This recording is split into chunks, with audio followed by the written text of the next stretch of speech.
Oke, tiap materi itu punya sifatnya beda-beda. Yang mudah terbakar, ada materi yang mudah berkarat, materi yang suka karat, materi yang titik didihnya tinggi, materi yang titik didihnya rendah. Secara umum sifat materi itu terbagi menjadi dua. Oke, apa saja? Yang pertama sifat fisis ya, sifat materi. Ada sifat fisis. Sifat fisis adalah yang dapat diamati tanpa mengubah susunan materi. Dapat diamati tanpa mengubah sifat materi. Tanpa mengubah sifat materi. Contohnya titik didih. Oke. Titik didih. Ya. Ini meskipun berubah wujudnya dari cair ke gas, tapi susunan materinya tetap. Itu hanya berubah partikel-partikelnya. Dari partikelnya agak dekat menjadi menjauh. Kemudian titik leleh. Titik leleh atau titik lebur. Kemudian apa lagi? Kemudian kekerasan benda.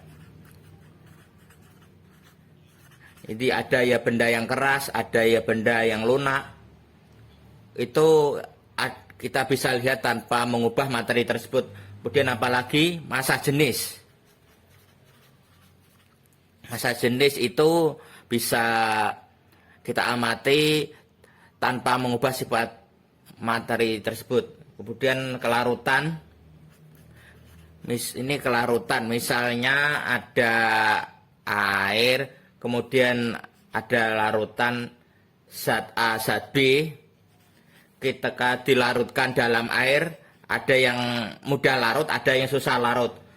Meskipun mudah dilarutin zat asam atau air, walaupun mudah larut, tapi tidak akan mengubah susunan materinya. Di dalam larutan itu tetap ada zat A atau zat B. Hanya zat A bercampur dengan zat air, tetapi tidak mengubah susunan materi tersebut. Itu contoh sifat fisis. Kemudian sifat kimia. Oke. Sifat kimia. Oke, sifat kimia itu adalah sifat yang dapat diamati karena akibat terjadi perubahan susunan materi ya, perubahan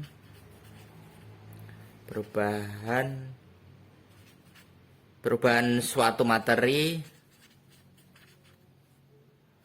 menjadi materi lain. Ini contohnya, ini ada natrium, oke ya, Na. Kemudian ada perak ya. Oke, ada perak. Nah, natrium itu sangat mudah bereaksi, perak sulit bereaksi. Natrium itu saking mudahnya bereaksi, maka dengan air bisa meledak gitu. Ya.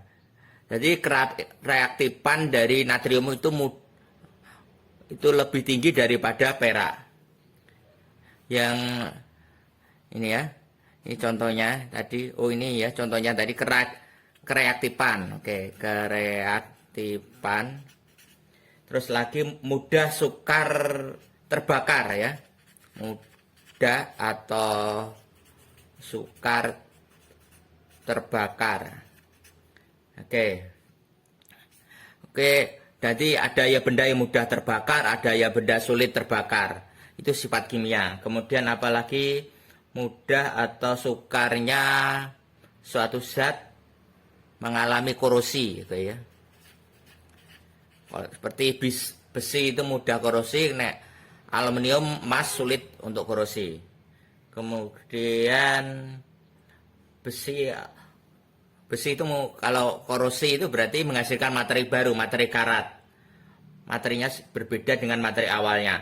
Kemudian seperti kayu dibakar, sifat kayu sama sifat hasil pembakarannya kan beda. Sifat abu, arang itu kan beda sama sifat awalnya kayu.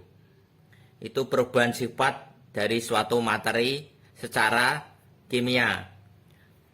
Jadi sifat kimia itu perubahannya itu berubah materi menjadi materi lain. Kemudian lagi selain terbakar, korosi, mudah sukar suatu benda untuk membusuk. Oke. Misalnya seperti susu.